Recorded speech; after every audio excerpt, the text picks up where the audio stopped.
Nice. So, hi, I want to welcome everyone. I'm Kathy Bloomfield, and I'm the president of AJL. And I want to say good morning and good afternoon and good evening, depending on where you are. I know I just had my breakfast and somebody's eating their dinner right now. So I welcome you wherever you are from. And if you wouldn't mind taking a minute to just put your name in the chat and tell us where you are at the moment located. Thank you. AJL has had a goal to map the institutions that have Jewish collections to promote their visibility and their accessibility to the materials in their collection. This has been a goal that we've had for over a year, probably longer. And we have a directory committee that has been working hard to collect all this data. So they've collected the initial data, and now we thought we would have the next phase of this project be the opportunity for people to talk to one another and maybe crowdsource our database a little bit. So it's my very great pleasure to introduce you to Neil Frau-Cortis, who is heading the directory committee, and to Yam Reichart, who is our intern on this project. And I'm going to turn the meeting over to Neil, who's going to explain to you what we're going to do today and the process. So thank you all for joining us. It's wonderful to see every single one of you. And Neil, it's all yours. Thank you so much, Kathleen, and thank you all for showing up. This is a big crowd, which makes me extremely happy. We're very glad to be here to introduce you to what we've done so far and what is yet to do. I want to emphasize that this is certainly a teamwork. There is our committee that kind of supervises and organizes this, but the directory is from every one of you, those who contributed to the database and those who are yet to contribute and that will use it. So this is what I was planning for this meeting today. I'm going to introduce our wonderful intern, Yam, in a little bit. And she will present you two different models we came up as examples. So those are not operative models yet. You can see how they work, but they are not populated with all the data. So don't go to them and say, oh, but I gave my indications for my library is not there. It's fine. It's only a selection for you to see. Then we will open for a little bit of questions from you, and also we are really interested in your feedback, your reactions. Of course, we have a favorite model, and we'll try to explain, or Jan will try to explain why. But I mean, of course, we are here to listen to you. And then at that point, the rest of the hour is up to us to play with the data. How are we going to do this? I'm going to post a link so that you can see all the data that is already there, and another link to a form that if you say, oh, my library is not here, or whatever library is not there, you can fill that form and it will come to us. Sounds good? Okay, so here it is. Let me introduce you to Yam. Yam Reichart is a first-year MLIS student at the University of Alabama, focusing on academic libraries and digital stewardship.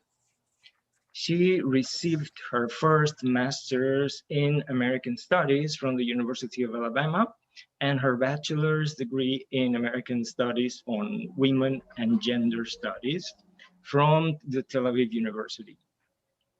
She is a native of Los Angeles, and while she has not gotten quite used to the humidity of the American South yet, she loves the forest, the cicadas, and the barbecue.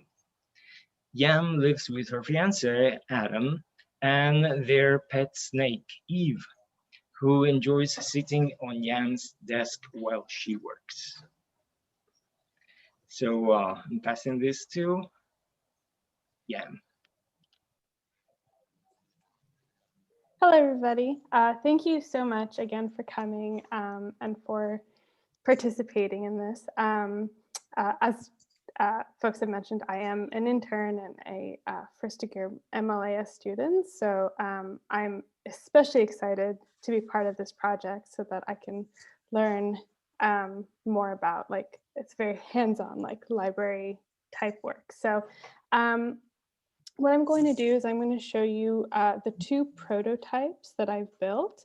And before I show them to you, I do want to mention two things about them. First, they both are easily embeddable. So whenever this directory goes live, the way that I at least envision is there's probably going to be some like link on AJL's website, and you just click on it and you'll be able to go to the map. So it should be really seamless and easy. And both of these prototypes are visually accessible. So they're readable by screen readers. And I'm doing my best to make sure that the color schemes and any type of visual indications are it won't be hard for people who are like colorblind or anything like that to use them. So that's something that I'm always keeping in mind. So I'm going to share my screen, and we're going to start with the first one. It's called a program called Storymap, which is an open source platform that lets you create a story by using a map.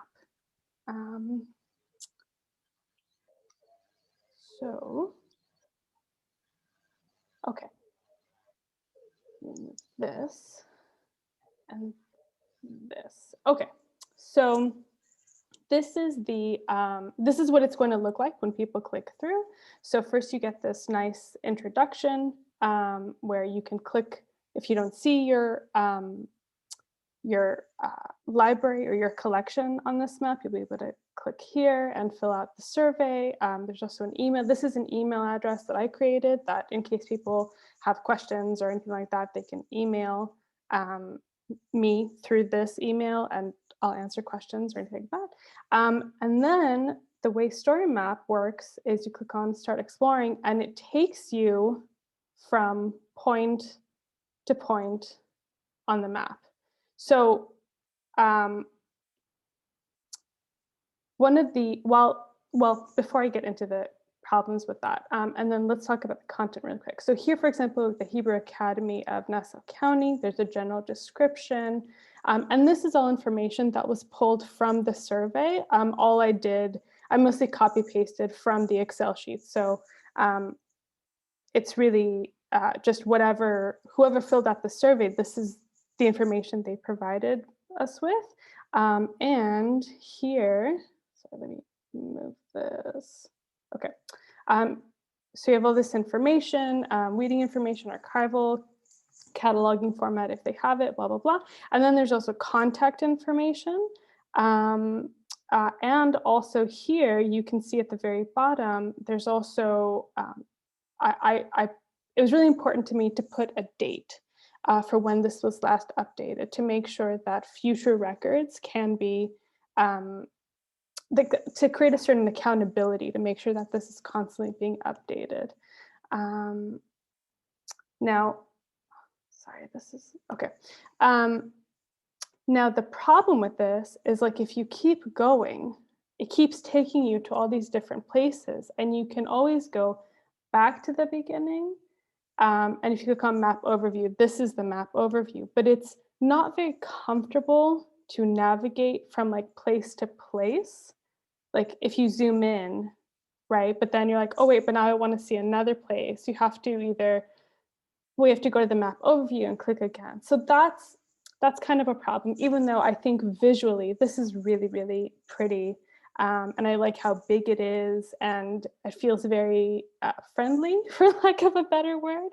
But I think that's something to keep in mind is we want this to not just be visually accessible and potentially good looking, it also needs to be usable. So that's something to keep in mind. The other platform that I have is actually using Google Maps. So, which I think one is really convenient because I think most folks have probably used Google Maps at some point, and because it's Google, it's pretty um, uh, it's really convenient to use, I think, for most people, even if they're not very familiar with it. So what I did was here on the left side, there's like this little intro that is not very convenient to use. So I created here a Start Here button, which if you click on it, and this is like in the center of the country, right? Like this is not one of the collections. Um, there's a similar introduction to what was on Storymap, including a link to the survey and the email address. But then also there's, if you notice, if we go back here, there's different collections are both color coded and they use different symbols, which again is in an effort to make this as visually accessible as possible. So for example, if we click on the Leo Baeck Institute, so here we have this is the same information as we saw on Storymap, but it's just presented differently.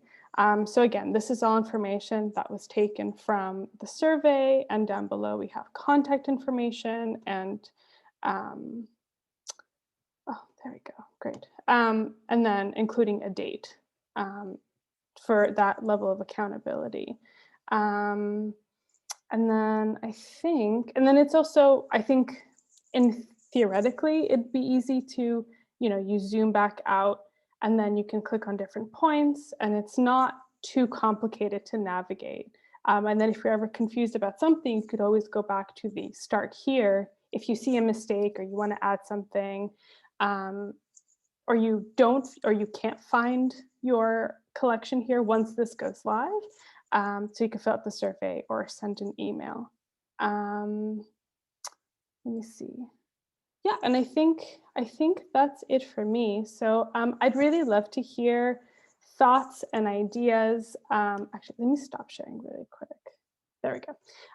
So any feedback you have about a format you think that maybe we should try to look into Storymap, even though we're kind of leaning towards Google Maps a little more, or if you have any concerns about content or visual accessibility or anything at all, I'd love to hear it, either on the mic or in the chat, whatever's convenient for folks. I wanted to ask Yam also if she thought about what do the different icons and colors stand for, or how can they be used eventually?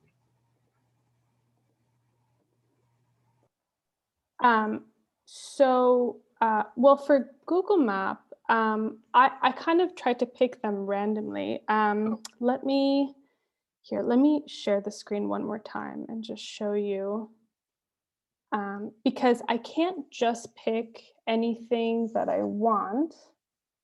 Let me go back to the edit screen. So for example, here, if I want to change it, so I have these symbols right here, if you can see where my cursor is.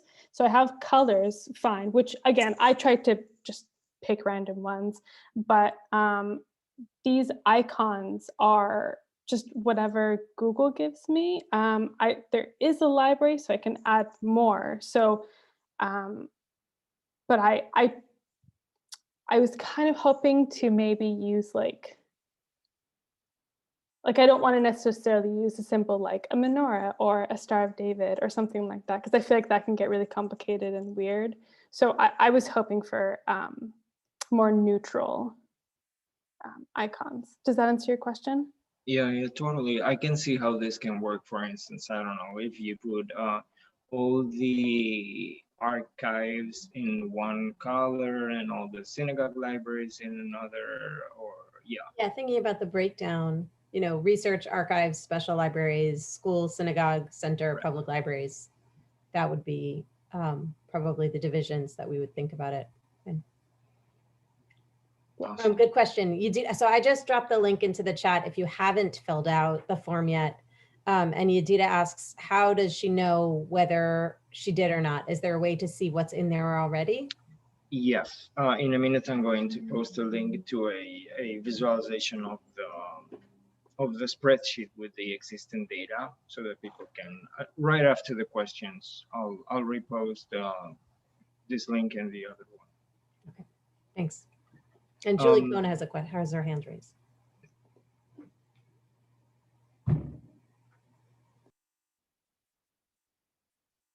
Go ahead, Julie.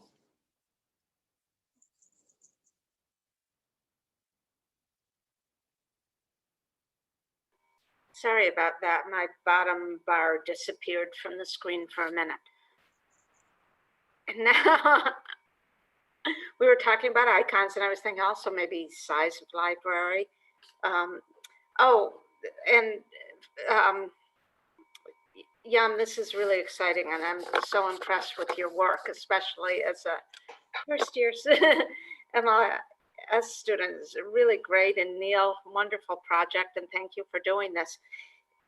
So forgive me if this is something that I should know and don't, but is the map project also tied to a database where you can search by school libraries, or you can search by geographic location or something like that, and get a list view as well as the map?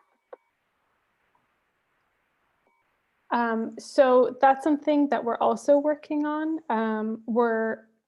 That was actually one of the first things that I thought of also when I started this project, because I thought like a map is convenient, but also there should be another way to search through things. So that is currently in the works, and hopefully the goal is to present this like a mostly done live version of this by the conference, the annual conference. So hopefully by then we'll also have some sort of, at least a prototype, if not a like searchable list view of all this information. And I'm just going to add, I'll share just for a minute. If you're a member, the member directory, of course, is behind the member login. You can get to it on the left. So if you're looking for particular libraries, you can break it down by group, by division. So if you're looking either in the more academic side or the more public facing side, you can choose, you can limit it to division, and you can do certain kinds of searches. As some of you know, we are, but that's behind the member wall, and it's not as easy to look at like this geographic map, which will be public facing and open. So of course, we're also working on our updated website, which will have a much easier to navigate member directory.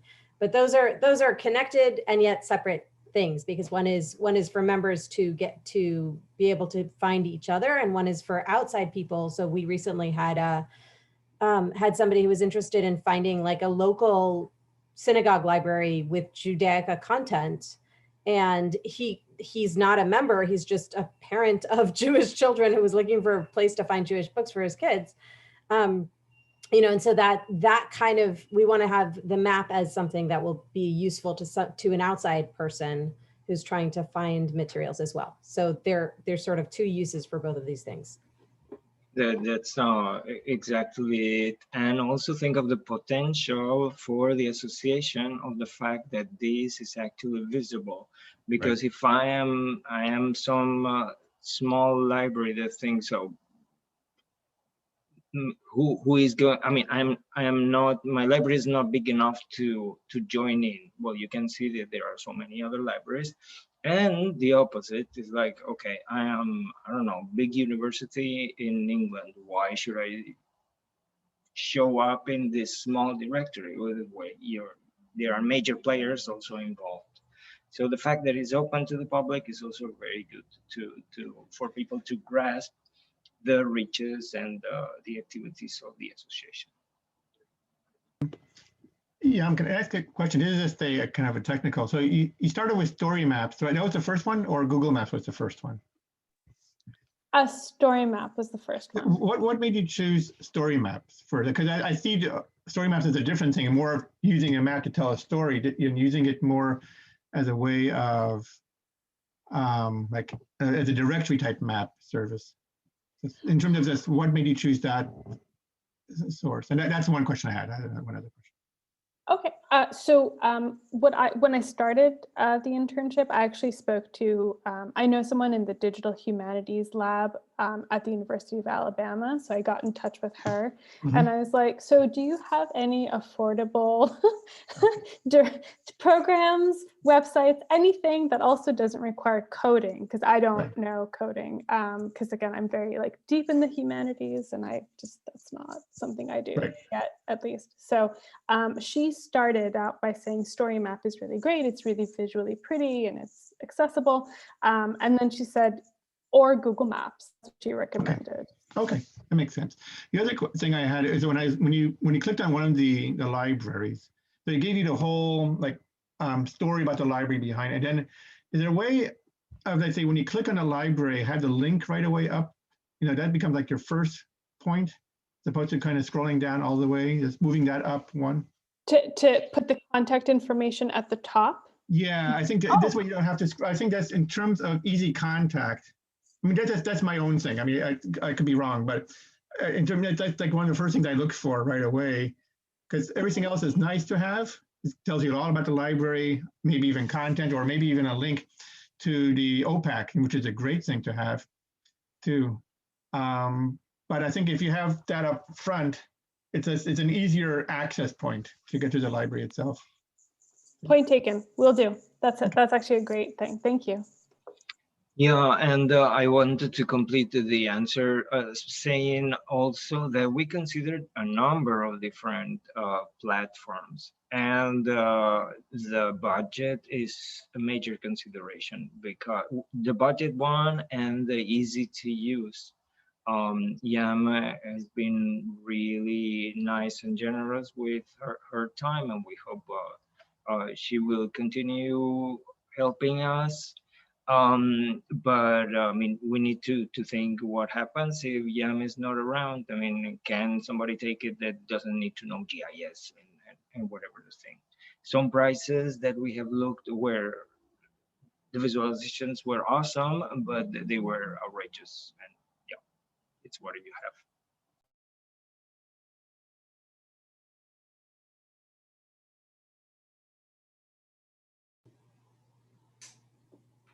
Perhaps I should also mention that we are in the process of looking at additional ways to highlight our member libraries.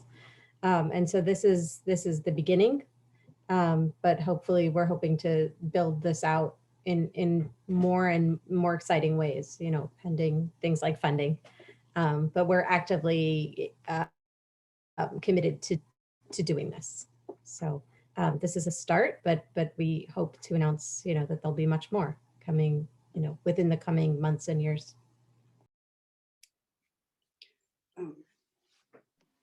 Yam, I liked that you added the date feature so that we know when the data has been entered. That's very helpful. And then that could also function as a point of, you know, at some periodically sending out a reminder to people, you know, I don't know, every 1 year or 2 years, you know, here's your information. Do you want to update it or not? So that in case they have new material or new links to add. Right, that's what I was thinking. I mean, we have to kind of figure out how to do this, but one thought that Neil and I had was maybe to do a sort of, before this website or this directory goes officially live, check in with all the collections and libraries that are here and be like, hey, we're going live. Please make sure that all the information is correct and that you're not sharing information publicly that your institution does not want it to be public information, but also because, especially because Gmail is so easy, I think setting up just regular yearly reminders to go out to different institutions just to check in for an update. That's absolutely possible to even schedule ahead of time, so it doesn't take too much effort. I'm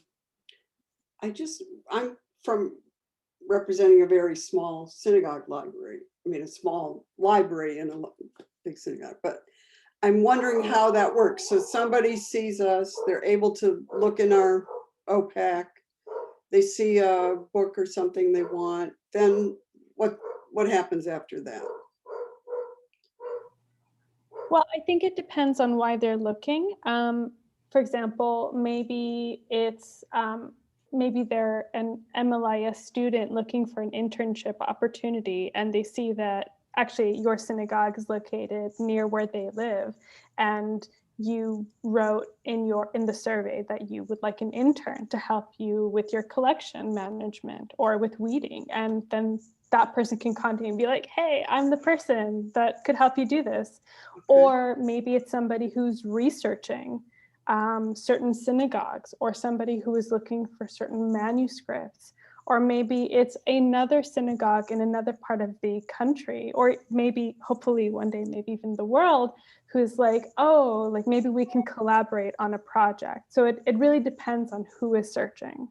Does that help? Yeah, and would there be expense involved? That will be something else my committee would want to know. No, it's all free. Yeah. And part of it is, I mean, again, this is both internal and external. We want to be able to support you. And so when we know that, these are your needs, we know that we have this many small synagogue libraries who have volunteer librarians. It might mean that we can start a roundtable or start a group of like small synagogue libraries, that want to interact with each other. So for us, getting this information from the association's perspective is really valuable as far as how we can then serve you guys better.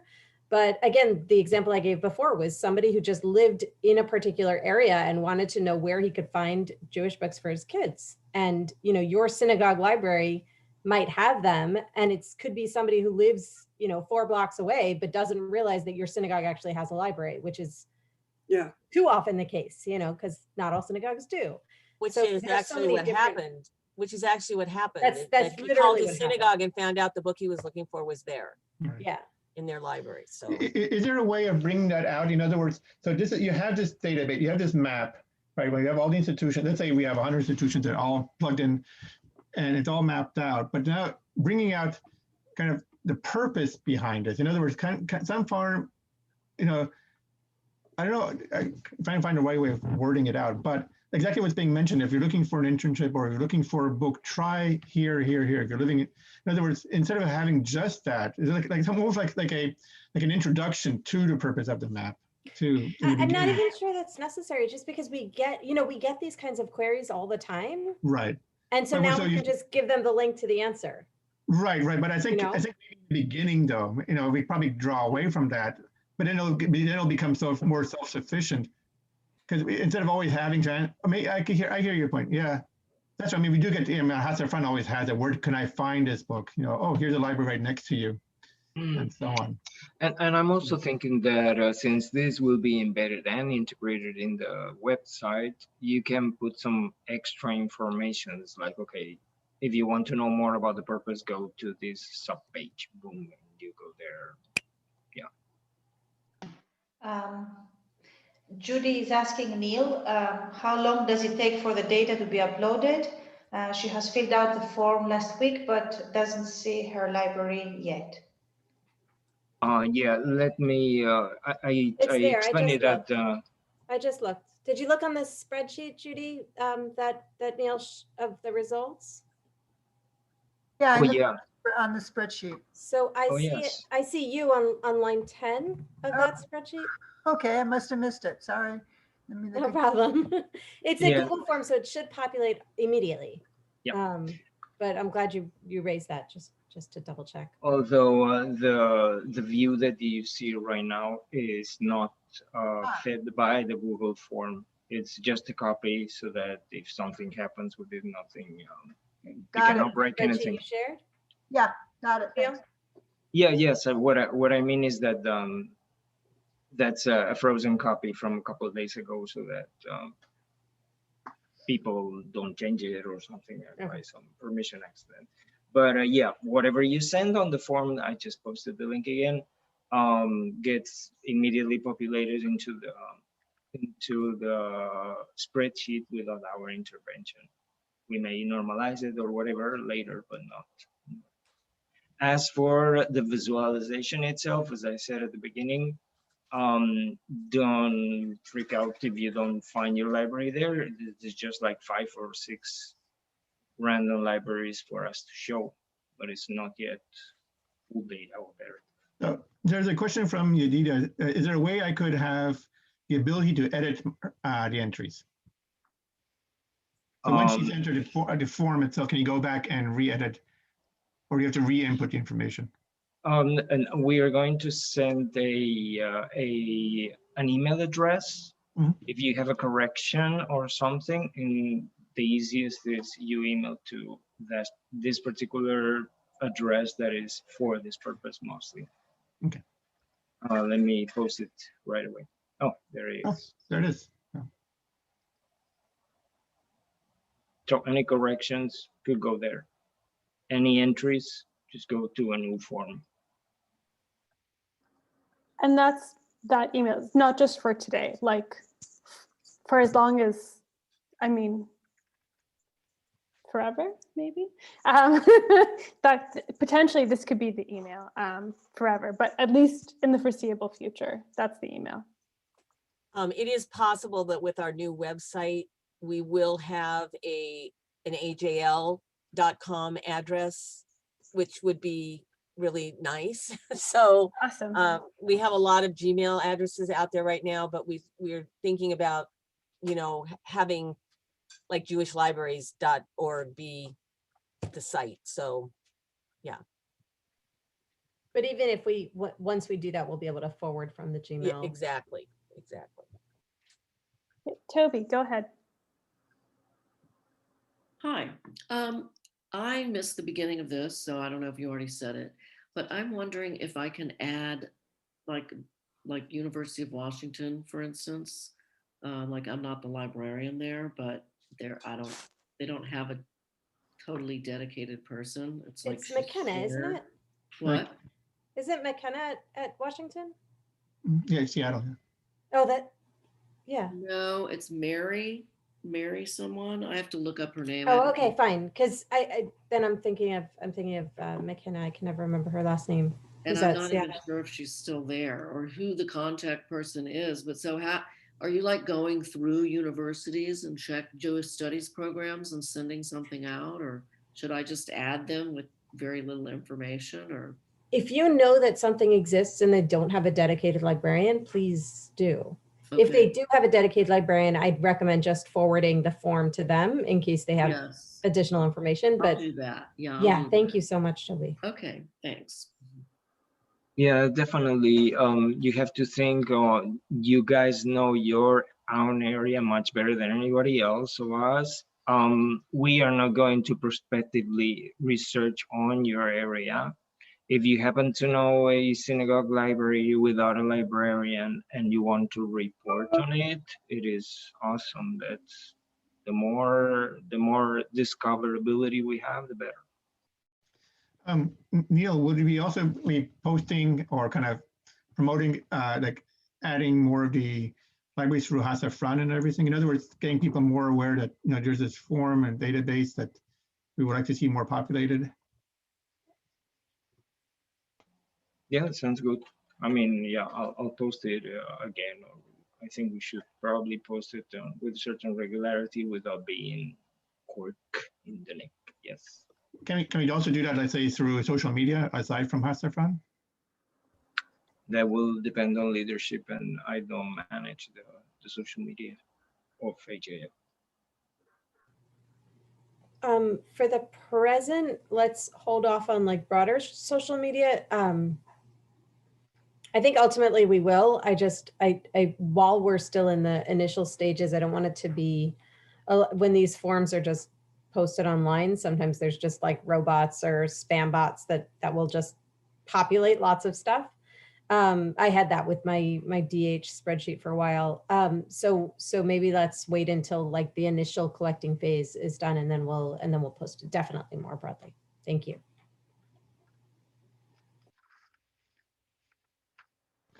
Can I ask one other? Oh, actually, from Julie Cohen, she has a thing here. So let me just scroll back up here, and we have a question from Toby. So it says here, Julie says she is not 100% convinced of the more visibility we have, the better. She just guesses there's going to be fears of the unwanted publicity as well. Right. What I meant is that the more discoverability, not the more visibility. Meaning the more easy we make for people to find the Jewish collections, Jewish books, Jewish archives that we have, the better we're benefiting the community at large. As far as for visibility as a danger, I'm fully aware, coming from a country where things are not so nice as in the US originally. But the library should feel totally free, each library, to decide what information do they want to put in the website. They could decide, for instance, okay, I'm getting an email there, but not the address of my synagogue. I'm pretty sure that the Orthodox synagogue in Barcelona will just not approve of just putting the direction of their school there. So it depends very much on what the libraries want to share. They can share. There's no minimal. Mhm. And we should probably say, I mean, given that we just said to Toby to add libraries that are not your own, if there's a library that wants their information taken down for whatever reason, they can also reach out to us and we will obviously respect that. I'm thinking of two things here, and one is that I have a full-time job at a big academic university, and then my synagogue library that's just volunteer. It's a room with wonderful books that people have donated over the year, and that's as far as we've gone. And, you know, maybe I can give them a few hours a month, but I can't take on more than that. So I don't want to be, you know, I don't want to take on more than I can handle. I don't want to open us up to that right now. And then the other thing is like the really dark stuff, like, you know, like in the Netherlands, they had wonderful, wonderful record keeping that allowed the Nazis to, you know, locate all the Jews in 10 minutes. So, you know, like you can go crazy with fears of what we hope will never happen here.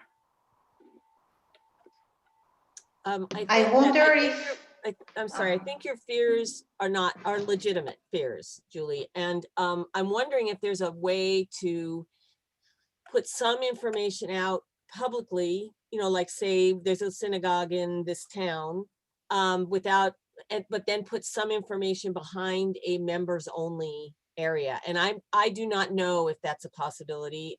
It might be and it might not be, but I hear what you're saying. And it's something we should really think about. I don't disagree, but right now the goal was, as I think has been said repeatedly, to try and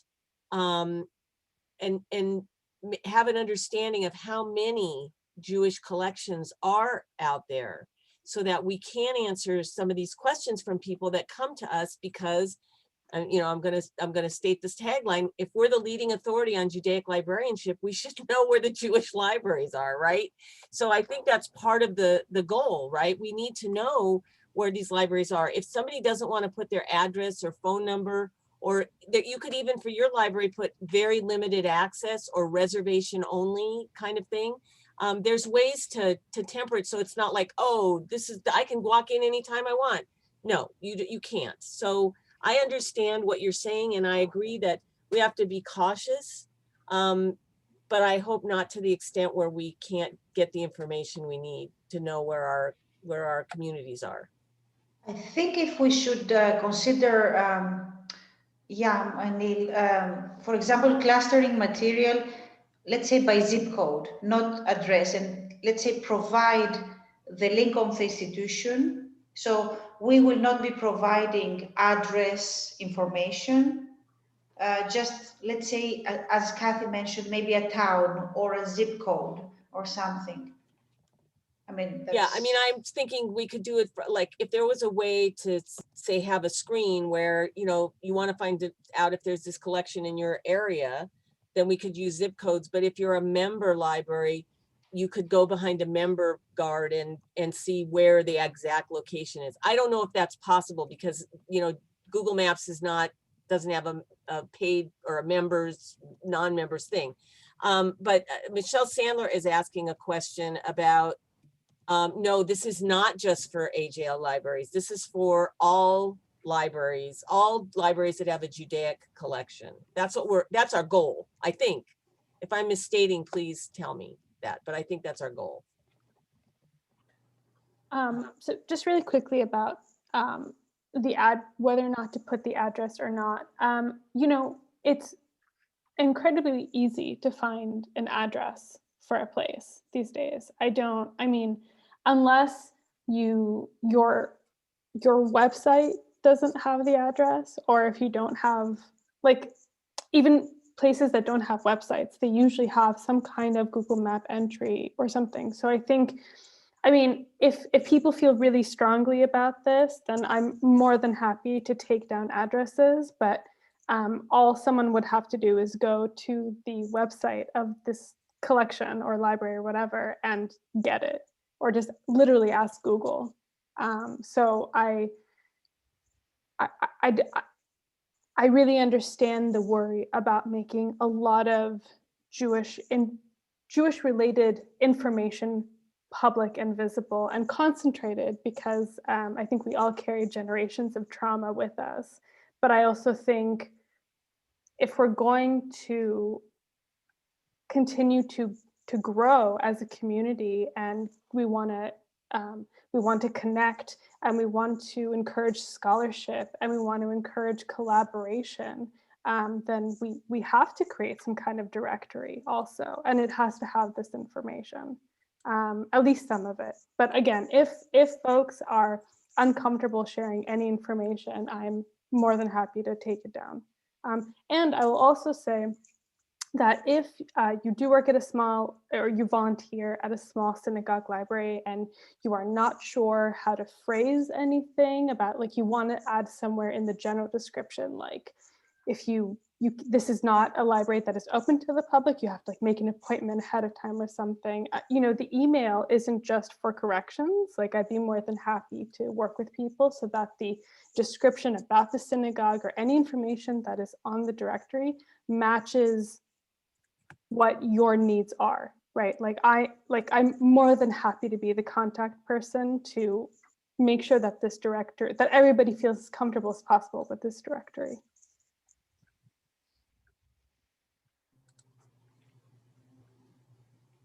Yeah, and I'm just gonna fly, as Toby said, if you put in email for information, then there's a certain level of vetting if you have to contact the person first. Yeah, if of course, if you are thinking on contributing some private collection or saying my private collection, you by all means need to ask those people first. But yeah.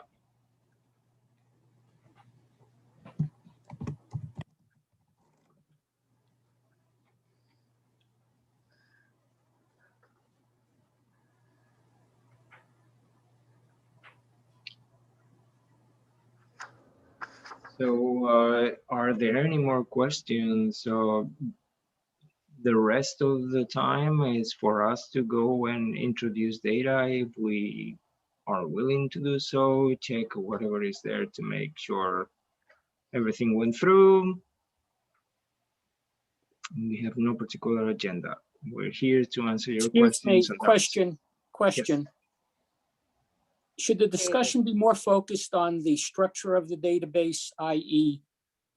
paper material, books, photographs, paintings, rather than the color of maps? I find this discussion so far very disappointing. What kind of questions would you like to see? I'd like to know the structure of the database. That's the theme of this discussion. That's the theme of this committee, of which I'm not a part, but to know what to be looking for. It's not important what the exterior niceties look like. You can always add those on after the fact. It's when you have this critical grouping of important people, you have to decide, what is this database going to look like? There's been no discussion of the structure of the database. All the information that you want, it is on the Google form. All the fields are there. So this information, exactly the information that you see on the Google form No, will be it's in the superficial. database. No, it's superficial. It's not in any depth at all. I filled this questionnaire out. It's very superficial. It doesn't go into any depth at all. I would find. What kind of depth exactly are you looking for? Well, Sephardic, for example. Is it Turkish? Is it Romanian? Is it Serbian? Is it Bulgarian? What type of material? Is it written in the native language, Bulgarian, Serbian? Is it written in Ladino? Is it written in Hebrew? Is it written in French? I'd like information like that to know how I'm going to target in. If I don't have that information, then this database is useless for me. So part of it is just understanding the makeup of the kinds of libraries that we're looking at. So we're looking at an incredibly broad range of materials. So if we dug down in our initial questions at the level that you're asking for, then it would be very difficult for, say, a synagogue library or a school library to even answer the questions. We're trying to balance this. We're trying to have this balance of gathering as much data as can be useful for an initial pass, while also making the form easy to fill out, because we would like people, it's self-selecting. People are going to fill it out if they want to fill it out. And if we present those kinds of questions to a school library that has children's literature on Jewish related children's literature, they're going to take one look at the 75 questions and say, forget it, why should we even bother? So what we're hoping is that people will fill out as detailed information as they can, and then somebody who's interested in more specific information about the various topics can reach out to the individual libraries to find more information. Yes, I wanted to add to that the purpose of the directory is to put the institution and the collections as much as you can in the map. But that's why we put the contact information, and we will put the IPAC, the catalog of the institution. We cannot really go in detail describing every single library and their holdings with all the possible facets and subjects. I figure if I had to do this for my own library, the amount of fields will be just overwhelming. This is not within the scope of what we want to do. It's like put the institution and their collection somehow in the map, and then it's up to the researcher to go in and get more specific information on something. Neil, Toby had a question that's about searchability by subjects. Like this is Toby is referring to the database, right? Yeah, you want to say something about that? Okay. Sure. So our hope is that so this we'll have the map, the Google map, but then we'll also have a parallel searchable list that will be divided by, we have to figure out the specifics of it, but it will hopefully be divided by different subjects or various different categories, maybe by languages. But for now, all we have is the map. We're still figuring out the kinks of a searchable list. Can I, there's one point that David brought up. I think in some libraries, it would be very hard to go to that granular level of breaking down, let's say, the examples of different types of Sephardic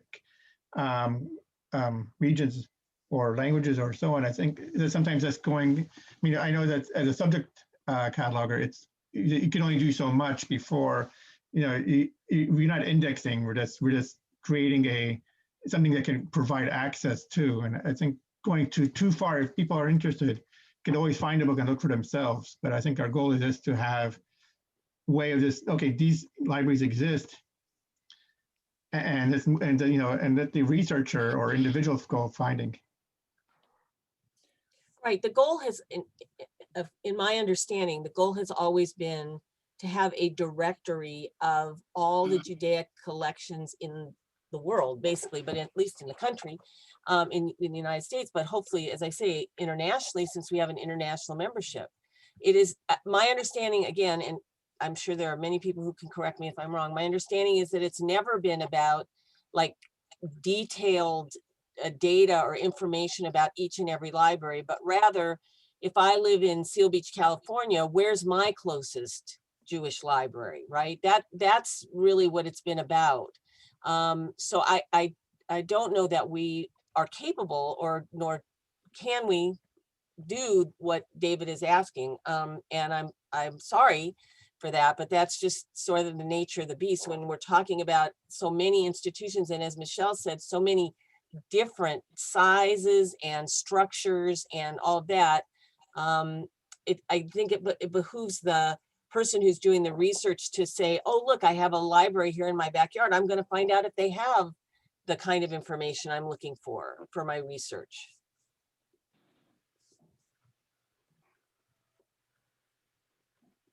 Julie. Julie? What are some of the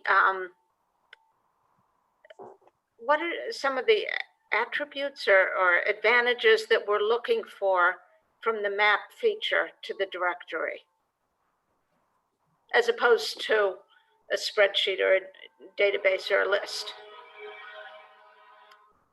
I Like, think why not say I want to put in my zip code and find out what libraries are within 100 miles? What, like what do we gain from having a usable, accessible map? I think there is both and both. So we intend to have a searchable database when we finally go live with it, but the map visualization as a tool for visualization. Nowadays, you can see everywhere, it's not only us, that if you have a bunch of data, it may be great, it may be searchable or whatever, but it is not intuitive for people to access. When you are not using the data to tell a story, the data kind of loses part of the purpose. Think, for instance, you are say you are Italian and you are going to visit the US and you want to find, oh, now that I'm in the US, what are the areas with bigger concentration of Jewish libraries? If you see it in a map, you see it right away. If you have to go to a database, set a query and then count results and all that stuff is much less intuitive. So anytime personally, anytime that I can use my data in a way that is visual and that people say, oh, that's what you mean, it's a big proportion. It's things like that. It's helping the understanding, the visual understanding of people, and then facilitating that people go more in depth and do their own research on details. And are there stories that we're trying to tell other than this is where collections of Jewish, are? Julie, I don't understand your question. Maybe somebody else does, but what do you mean by that? I meant, like, say, if we go with Storymap software, Mm-hmm. isn't the idea that we're using maps to tell stories? So what are the stories that we're trying to communicate? I think the way that I see it is that each of us, depending on the research that we do or our field, can see different stories. Let's say if there is one map with the same information, I would see different stories and you might see different stories and another person will definitely see different stories. And I think that's a good starting point to, as Neil said, to see the data and understand what kind of story it tells for you. But also, Yeah. I mean, we call it stories, but some of it is just very practical. I want to see where there's, a Mexican restaurant near me. I want to see where there's a synagogue library near me. So that's just like at the very most simplistic, most practical level. And again, this was literally an email that came to me on Friday of like, are there any Jewish kids libraries near me? And I referred them to Kathy because Kathy knows much more about this than I do. And she's like, of course, contact this person, you know. And so instead of me getting an email referring it to somebody in SSCPL, I could just say, well, actually take a look at our map and see what's near you. So some of it is just very practical. You know, we're librarians, we get questions and we want to be able to provide information. And one would think that, as Kathy said, as the leading authority in Judaica librarianship, we should be able to provide this kind of information. You know, so we do that through our members only directory, but we'd like to make this a lot easier for the people who are coming to us as well. But again, Julie, to respond to you, I don't know, in a way, I'm always like, I would like to see, I know there's a large congregation in Dallas, Texas, I think, that has an archive, that has archives, right? And I know that there are other communities in Texas, and that fascinates me. Like, how many Jews are there in Texas? Well, apparently there are a lot. And how did they get there? And why are they there? And so I think that seeing it on a map, being a visual person myself, seeing it on a map might say to me, wow, maybe there's a book here, maybe there's a story here that I would like to tell or do some research about. So to answer your question, I think that the map could generate its own stories for people in the way they visualize, in the way they see it, what they see visually. So that's just, you know, another brief answer to your question. Yeah, Neil, this is a question regarding, so we have your intention to go live by the end of June, beginning of July. And I think it will be the link already probably put into the new website. Well, if other libraries wanted to use that link into their own website, that could be done too, right? I mean, that won't have to be an issue. I think Yam said that it was in both of these things were embeddable. Is that correct? You missed it. Oh, okay, I missed that part. Okay. Okay. Yeah, I mean, these are links that are easily embeddable anywhere. Whether or not a certain synagogue wanted to add that link to their website or something, that's up for leadership.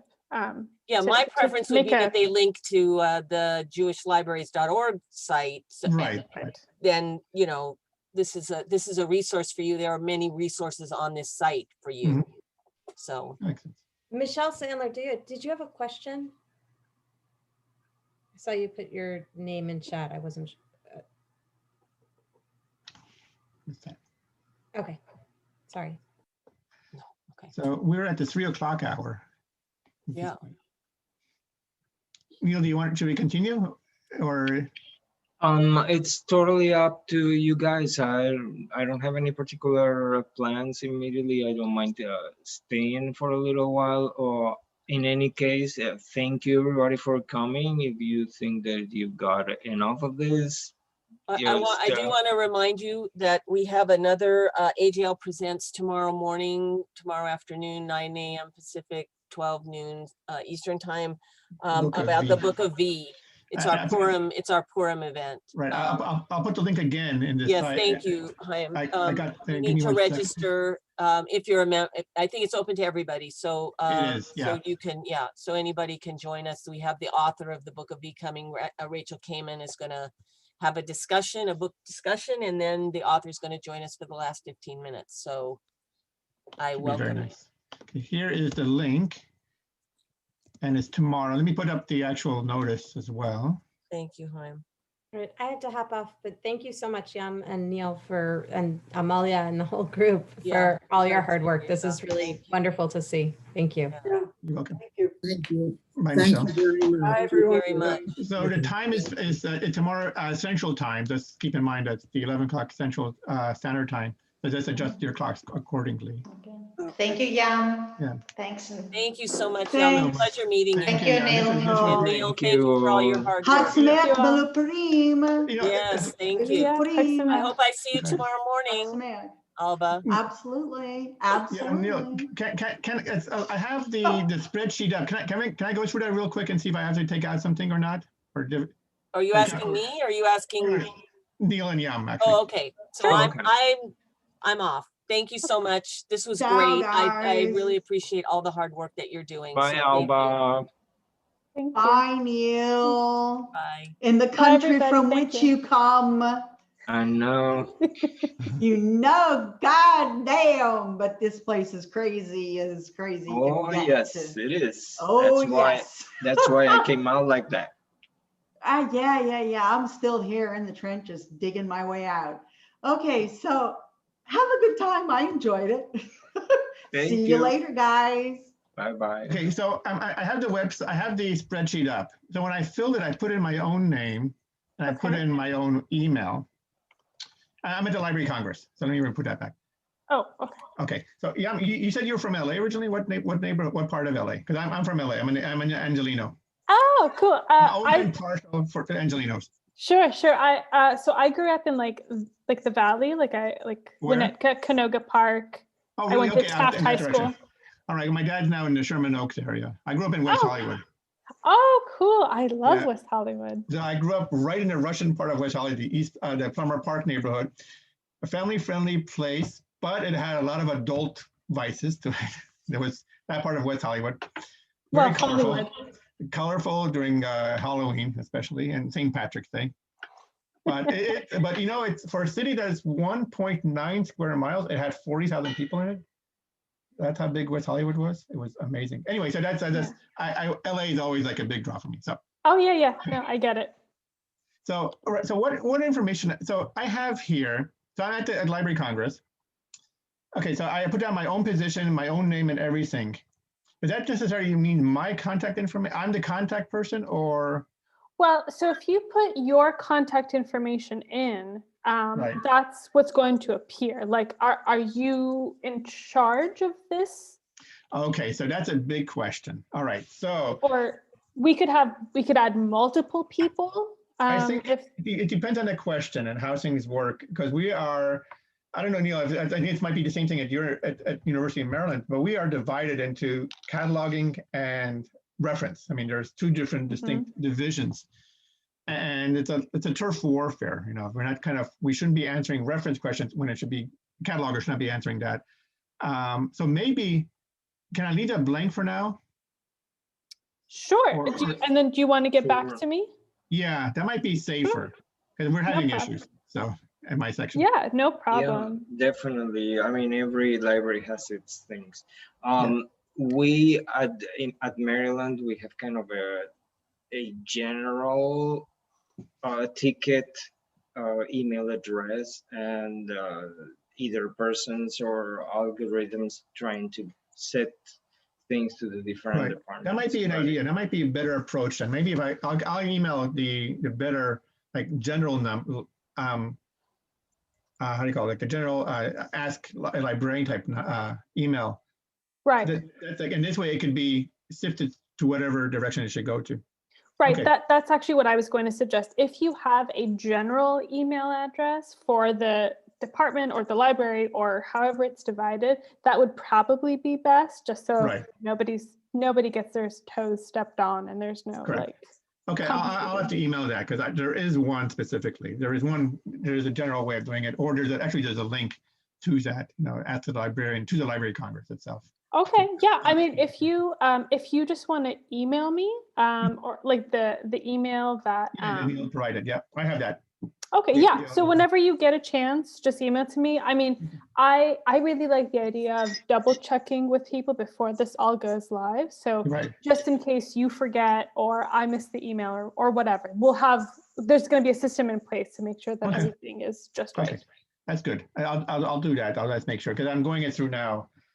And so I'd rather not cause and ruffle anybody's feathers, as they say.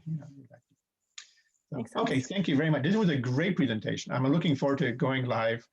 I was just surprised about Storymap because I'm learning to use Storymap for myself, but I see it as a narrative form of presentation. I didn't think of it as a database. That's where my question was coming from. Yeah, Google Maps seems to be a better approach overall, but it's a lot more linkable. Yeah, I think so too. It's really tempting, I think, to get caught up in how pretty Storymap is. It is, and the idea of like, oh, all these Jewish collections are just part of one big story, but like that doesn't make sense for practical purposes. This is great. Right. And if you start adding people, I don't know, from Israel or something, then it will be just like never ending people going up. I know. And down. Yes. Every yeshiva has its own library itself, and it might go too far. Yeah. Well, Exactly. thank you so much. This is going to be Thank great. you. And Neil, we have our meeting in 2 weeks, I think, right? Yes, exactly. Okay, I need to talk to Aaron about Marlene's questions, though. I haven't. It's been so busy. We don't really see each other anymore. No. I put you guys in the agenda just in case. Marlene asked me if this will be ready for the meeting. It's like, I don't know, I'll ask him, but if not, we will just do it at the conference. Right, it's not an easy thing. There's a lot of questions she's asked us also about the idea of Jerusalem connected to Israel. That's a big question. And I have a short answer for that. The answer is no right now, but it's a complicated issue. Not so much at the library, but logistics of cleanup is the big issue. Big frame, so on. But so, yeah. And yeah, you just started library school? Yeah, I'm in my second semester. Nice, nice. And you have any focus specifically? I'm really interested in academic librarianship and digital stewardship, but I'm taking a linked data class this semester, and I really like it way more than my reference class. So I feel like I'm like, oh, this is so cool. I want to learn JSON and all this. So I don't. And the Sparkle and all that, and yeah, it's so cool. Yeah, I did that. I took all that. I learned semantic web, but the thing is, it doesn't come into play until you really use BibFrame. All that information comes very much. That's where, if you as a cataloger, that's where it happens a lot. Right. Or Wikidata, or anything to do with the wiki world, right, where it comes in. Welcome to the dark side. Yes. I've not done any BibFrame testing whatsoever. So like but I'm still a Mark person. I like Mark. I'm a very big fan of Mark. I still use the old card catalog, believe it or not. I have to consult it every now and then. So, but linked data is it's impressive though. It creates a three-dimensional use of information as opposed to a two-dimensional approach. Yeah. And linked data is fascinating. And the whole semantic web is, wow, it's a lot to learn there. Yeah. I think that's one of the things that's most exciting, because I mean, I love the idea of helping people with their research, which is what got me into librarianship in the first place. I was a reference person at the beginning too. But yeah, because take cataloging. Take at least one course in cataloging. You'll become very marketable. I do recommend it. Because there aren't many good catalogers out there, and we need more good catalogers. Cool, thank you for that. Because my advisor actually told me, he was like, well, if you're going to stick with academic librarianship, you don't have to worry about cataloging. And I was like, that sounds really weird to me, but I mean, what do I know? Like, I'm just, this was like months ago, but I feel like now, I'm like, I have to take a cataloging class. Like, I feel like I recommend it very much. If you take a cataloging class and stick with Mark in the beginning, and then you have your linked data and everything. You'll have the BibFrame aspect or foundation anyways. I really recommend that. And as a cataloger, yes, it's technical, but there's a lot of vocabulary that you learn. You learn how to think as a cataloger, taking a cataloging class. That it's a lot. Many reference libraries, not to put down reference librarians, but they don't understand. It's like, I tell you, at where I am, many reference librarians see catalogers as clerical work. And that really fires me up. So anyway, but if you learn cataloging, you'll be a better reference librarian if you know cataloging. That's what I was thinking too, because when I was in Israel, I worked for this outsourcing company, and I actually wrote abstracts for EBSCO for articles, because they were part of that digitizing process, and they outsourced it to India. And they're like, oh, they're not doing a very good job. Let's tap into all the Anglos that live in Jerusalem. So I was one of those Anglos. And then we got really into subject headings, and we use Library of Congress subject headings. And that was so cool. And like talking to people who, like in my reference class, like they don't, like, because that's just in my head because I worked in it. Right, exactly, yeah. And I feel like talking to other people in my reference class, like they don't understand the important stuff. I'm like, what is this? Like, you know what you should do? What really I started doing, so I apologize if I'm excited about learning all this. So I started attending what's called the policy decision-making meetings. This is the decision-making in terms of what subject headings get accepted or not, approved, or classification. And you learn a lot by attending these meetings of why one, let me give you a great example. There was a subject heading that was back in July. I think it was July. Anyways, maybe half a year ago, on a book that was published within a year called Toxic Masculinity. Big subject, huge, very important subject. And it became, somebody proposed a subject heading called Toxic Masculinity. Wow. I think it would be very, very important. I attended a meeting, and although I'm not the actual person who approves or disapproves or something like that, rejects, but I was given a chance to voice my thoughts. And I said, no, it should not be approved. Not because anti-tax, because masculinity is a spectrum. You have, and it's all subjective. You have, and because of that, it's continuum. It's just the book will cover masculinity regardless which way it goes. So understanding that book, it will be still classified, or I think it will be classified in one area. That's the idea that it's to go to that granular level is not necessary. It's going to still cover the subject area. And there's always, as Neil said, there's a dark side, there's a positive and negative to every subject matter. A book on the Holocaust, good or bad, will, except that would become an exception. There is Holocaust denialism. But that's an exception than the rule. But there's everything, so understanding that makes subject cataloging so much easier. And if you become a subject specialist, you're still doing intellectual activity, even more so than a lot of reference people. Anyway, those are my thoughts. No, I'm actually so glad that you said that, because in my reference class, I was like, this is so boring. Like the variety of questions you get asked does not match. The bathroom, right? Yeah. Well, but it also, even if they're related to actually digging up answers and helping people find stuff, that does not match the emotional Thank you, toll. Neil. Oh, bye. Yeah.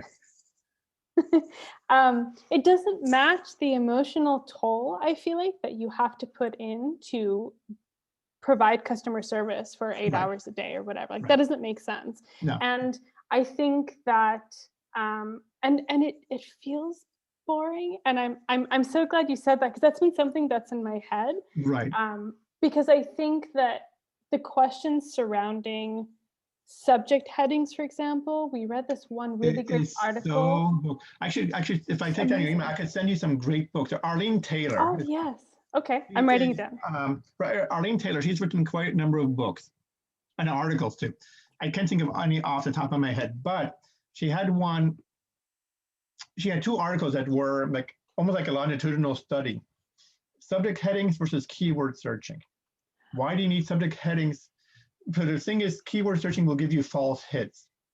Yeah. Subject heading will zoom in on the book itself, which is what you want to do. I mean, there's this whole idea of precision, how precise you want to get to the book versus discoverability and walking down. You don't get granted, you won't be able to walk across the shelves, but you're getting to look what you're looking for. Well, false hits is not what you want. You get, you do a search on Google, you get 1 billion hits, but none of them, maybe the first 2 pages will be what you're looking for. Yeah, no, but subject cataloging is important. It gets forgotten that it is the catalogers who make things happen. And you get to work with the individual book, and first edition versus second edition are different books. And that's, yes, they may contain similar information, but there is a difference why one is called the second edition. And just knowing that, and yes, cataloging might seem mechanical sometimes, but the positive side of it is you get to work in it fast. I don't know if you enjoy, let's say, poetry. I do a lot of poetry. It's nice to read some of them. You are the first person to look at the book as opposed to the reference person. You get to have a feel for a collection in a way that the reference person is just looking for information. You actually have the physical object in your hand. And if you go beyond mere cataloging, if you go into rare book cataloging, the rare book school, that is, you get to, if you take a cataloging course, reference will always happen, but not everybody becomes a cataloger. Right. Yeah, that's how, because I think that makes a lot of sense, because I think cataloging, you have to, it seems like a real labor of love too, because from what I understand, not only are you going through all of you're constantly updating and changing and going through that, and having to justify the budget and all those Right. complicated things, but also the subject headings Yeah. themselves are changing, and you have to make sure your system is updated, because Mhm. one of the things that blew my mind was in one of my classes, we talked about how the catalog, I think it was a fellow student who mentioned that her cataloging system in her library is so bad that they actually go by keyword and not by subject heading, because their whole system is not cataloged properly. And I was like, Wow. whoa, that's wild. But like, what an incredible like labor of love it would be to repair that, Right, right, exactly, to update the systems and stuff. And well, I also read this incredible article about the libraries in the Navajo Nation and how they create, like they use the Library of Congress catalogs Right. or subject headings and stuff, but they actually modify them Mhm. because they have a Western bias. Correct. They do, and that's a big thing.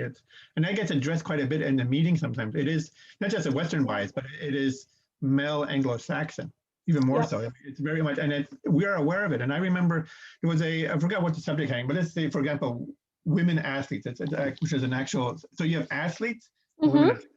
I said, why can't there be a male athlete or men, or right? And so there definitely can be a man athlete. In other words, athletes is general, so you have a book about all athletes across the board, and you have women, and then you have men. So it has to be proposed, and there's a whole procedure of proposing. It's not just so, but people just don't stop to think about that. And but if you become a cataloger and you can, let's say, improve a particular subject area or improve a particular classification, that's huge. I mean, Judaica is very well defined. We have our BM, and a Bible is BS, which is the Judaica part is very fleshed out, because we have a whole team working on there. But areas that don't have that, become stuck sometimes, and then you try to fit in things. It's not easy. I have to get going in a few minutes, but let me give you my email address. Oh, yes, please. Feel free to contact me anytime. This is my work address. It's HGOT, so T like Tom, so it's at loc.gov. Okay, great. Ask me anytime questions. If you want to Zoom meet or however, just to feel free. If I cannot answer questions regarding LinkedIn because it's been about 7 years since I've done anything like that. But in terms of cataloging, I'm more than happy just to, even if you just want to talk and vent, I'd be happy to help. Oh, thank you so much. I really You're very appreciate it. Do you still have family in LA? I do. My mom and one of my brothers, they live in LA. In Hidalgo Park area? My mom lives in Winnetka, like by the Northridge Mall, and my brother lives like in Tarzana, where all the Israelis, not all, but I feel like there's like a nice big hub of Israelis. But my fiance is also from LA, and his parents are in Calabasas. So. Oh, okay, so it's still up near the Ventura area. Yeah. I remember, so my wife and I, when we got married, so I grew up in West Hollywood. Right. And that's where I was. When I got married, came back to LA, and we lived in Pico Robertson. Cool. And we lived I always felt like the heart of Pico Robertson. I mean, that's where we were. And then my dad and mom moved. They were renting an apartment in West Hollywood, which was a 2-bedroom, 2-bathroom, but for about just under $600 a month rent, which you can't get. Yeah. And but they bought a house. Actually, it's really, I think it's Valley Village officially, but but that part of Sherman Oaks going towards. So you have actually maybe it is Valley Village. It's Burbank. Yeah, I think maybe. Anyways, it's that part of it, of the valley, and they bought this nice big house. But it was like when the market was just down, because at the beginning of the recession. Oh. Yeah, so they lucked out, and my mom passed away not a couple of years ago. But I'm sorry. So, thank you. So that's where I go. My sister lives out off of La Brea in Washington, that area near not far from Culver City. Nice. So I do this Laurel Canyon Drive. Yeah. That's my favorite street to drive on. Yeah. So it's been 2 years since I was last in LA, so I'm hoping to go back soon. I was supposed to go back a year ago in March, and then I couldn't make it. Yeah. So, but it's been hard not to go. Yeah, we were in LA in January because my fiance's brother got married in their parents' backyard. So it was like a very, very small, mostly Right. Yeah. Zoom That's wedding great. thing. Yeah. Yeah, so we were there, but we were there just for the weekend. So we like went to our favorite coffee shop and our favorite like cafe. And What's your favorite coffee shop? we really like Groundwork Coffee. Do you know about Groundwork? They do No. like fair trade, single origin Oh, nice. coffee. And my favorite place in all of LA is Follow Your Heart. And Oh, sure. I love that place so much. So we went there and we stayed home and that was it. But hopefully we're hoping in the summer to go for a visit to like be with family, but it just depends on the So pandemic. there's a place going towards Pasadena off of Burbank called Porto's. So I go there for coffee. It's not kosher at all, but it's like, but I go there for coffee with my brother. And it's, for me, that's like, it's a small local chain. I know there's one in Southgate, there's another one elsewhere. And it's a huge place, but it's fun to go to. And it's busy like till 11, 12 o'clock at night.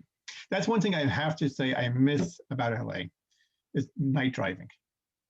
It's so vibrant. You know, you don't get, I'm near the Washington, DC area. It's the city shuts down quite a bit. I like, you know, it's just going out and about.